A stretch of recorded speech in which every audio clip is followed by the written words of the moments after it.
Viewers, ACC under 19 Asia cup में पाकिस्तान ने नेपाल को 7 विकेटों से हरा दिया। मोहम्मद जिशान ने 6 विकेटें हासिल की, 7 बेग और अजहन अवैस ने निसफ सेंचुरियां बनाई।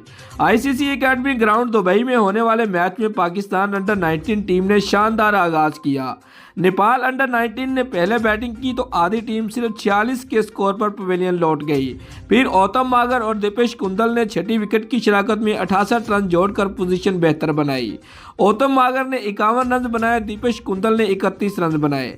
नेपाल की टीम 47.2 ओवर में 152 रन बनाकर आउट होगी। फास्ट बॉलर मोहम्मद जिशान ने 19 रन देकर 6 विकेटें हासिल की। ये किसी भी पाकिस्तान के बॉलर्स की अंडर 19 वनडे बैन अवी मुकाबलों में दूसरी बेहतरीन कारकर्दगी है। शहनशाह अफरीदी ने 2018 के अंडर 19 वर्ल्ड कप में आयरलैंड के खिलाफ 15 रन देकर 6 विकेटें हासिल की थी। जवाब में पाकिस्तान अंडर 19 ने 26.2 ओवर में 3 विकेटों के नुकसान पर मतलूबा स्कोर पूरा कर लिया। अजहन अवैस ने 56 रन बनाए और आउट नहीं हुए। कप्तान साद बेग ने 56 गेंदों पर 50 रन की इनिंग खेली, जिसमें 5 चौके शामिल थे। अजहन अवैस और साद बेग ने तीसरी विकेट की शराकत में 108 रन का इजाफा किया।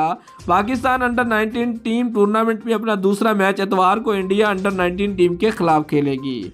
दोस्तों, अगर आपको हमारी ये वीडियो अच्छी लगी है तो लाइक और कमेंट जरूर करें और हमारे चैनल को सब्सक्राइब करना मत भूलिए। शुक्रिया।